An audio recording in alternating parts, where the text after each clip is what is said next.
होने नहीं देंगे। याद रखिए आप, ये ऐसा नहीं आप आए मुसलमान को उठा के लेके गए, इंक्वायरी करें आप। क्या मुसलमान आप लोग की जागीर है, फुटबॉल है? हाँ, ये फिर क्या बदल सुने कैसा बोले? पाकिस्तान आपके दिलों में हमारी जूती पे है, वो आपके जहन में वो अच्छी बात नहीं, हमारी जूती पे आपके दिलों में बैठे हुआ है, आपके दिमागों में बैठे हुआ है। आपको लगा कैसा वो नाराजगी है हम ये बोल के? और आपके एसएचओ साहब आके तन के बात कर रहे बगैर हमारे से। अरे हम इंडियन भाई बहुत थे, आप लोग क्या समझ रहे हमारे को? जो क्या ठोकर की जूती समझे? नहीं, अरेस्ट करिए मां को, डालिए अंदर। आप लोगों की तो आदत है ना मां को मारने की, मार दीजिए। अरे आप तो वही से ना, कोई दूसरे नारा सुन के आप वो नारा बोल के आ गए आप। प्रूफ करिए सर, प्रूफ करिए। वहाँ पे आपके पुलिस अप्रूव करिए, अप्रूव करिए, आप प्रूफ करिए, प्रूफ करिए। अगर नहीं प्रूफ कर पाएंगे तो फिर आपके ऊपर केस। क्या बैठेंगे हम?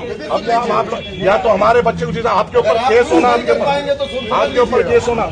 अरे ऐसा कैसा हमारे पे देशद्रोह, क्या देशद्रोही समझे हमारे को आप सब?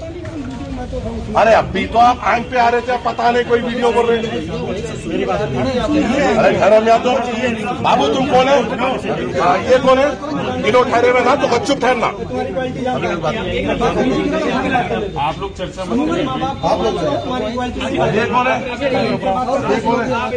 पवन राम अम्बेडकर नारे सुने आप? ये लोग कान में सुनाई दिया है। अभी करें इसका हिसाब। ऐसा उठा के ला दिया हमारे वो है क्या थैला है क्या? आप उठा के ला लीजिए। अरे हमारे पेज से लाइव चला है, लाइव चला, आप कहीं प्रूफ पे कर- एक नहीं शब्द हो प्रूफ ही कर नहीं पाएंगे सकता तो फिर आपका और करना आप तो होगा। यकीन मानिए कहीं हो ही नहीं सकता है। हम लोग हिंदुस्तान के निवासी हैं, ये थोड़ी कोई ऐसी अपशब्द बात हो जाएगी। अरे आप मालूम करना था, पूछना था। आपके 10 पूरी वीडियो क्लिप हमने 10 रिपोर्टर बुलाए हैं, आप लोग भी पूरा सारी वीडियो क्लिप कराई है। एक मिनट बॉस, कितने रिपोर्टर कवर करें आपने? तो लाइव चलाया भी है। अरे आप देखना था, कहीं दूर से गाय की आवाज आ रही, ब्लिंक आवाज आ रही, और आप लोग सुन लिए। हम जरूर सुने।